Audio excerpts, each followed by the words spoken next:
My fiancée was folding the laundry when she lifted my shirt. Her face went pale. "Is that blood?" I stepped closer and saw it too. A rust-colored stain on the left sleeve, dried and stiff against the white fabric. The shirt I had worn to work on Friday. The one I had tossed into the laundry basket without looking. Agatha's hands trembled as she held it up to the light.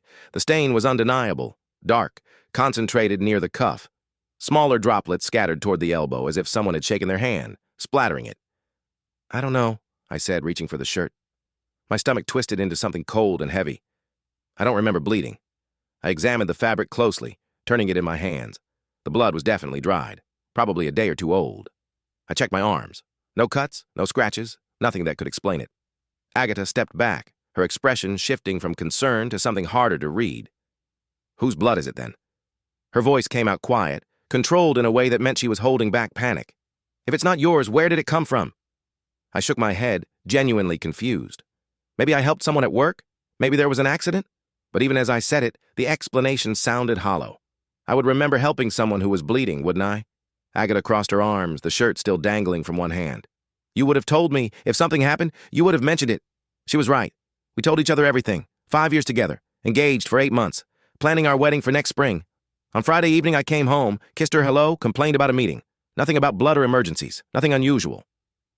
On Monday morning, my boss called me into his office at 9:45. Mr. Nowak was a deliberate, methodical man in everything he did. The concern on his face was especially unsettling.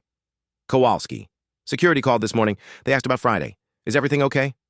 I explained the bloodstain, keeping my voice casual. "Probably nothing. I'm just trying to figure out if someone had an accident." Mr. Nowak's expression didn't soften. He leaned back, fingers interlaced. "There were no reported incidents on Friday. Security checked the logs. No ambulance calls. No accident reports. Nothing that would explain blood on your shirt." The knot in my stomach tightened. "Then I have no idea where it came from. Do you remember anything unusual? Any gaps in your day?" I thought carefully. "No gaps. I was here all day." Mr. Nowak nodded slowly, but something in his eyes changed. As I walked back to my desk, his question echoed in my head. "Gaps in your day? Why would he ask that specifically?" On Wednesday morning, I woke up with a throbbing headache, a foggy sense of unease I couldn't explain. Agatha was already in the shower. I lay in bed, trying to figure out why I felt so wrong. Had I been drinking? No, just water with dinner. Was I sick? My throat was fine. No fever. Just that persistent fog in my head. In the kitchen, while making coffee, I noticed a bruise on my right forearm. Dark purple, about the size of a 2-euro coin, just above the wrist. I pressed it gently and winced. Fresh. Maybe a day old. How could I not have noticed it yesterday? Agatha came downstairs, her hair still wet.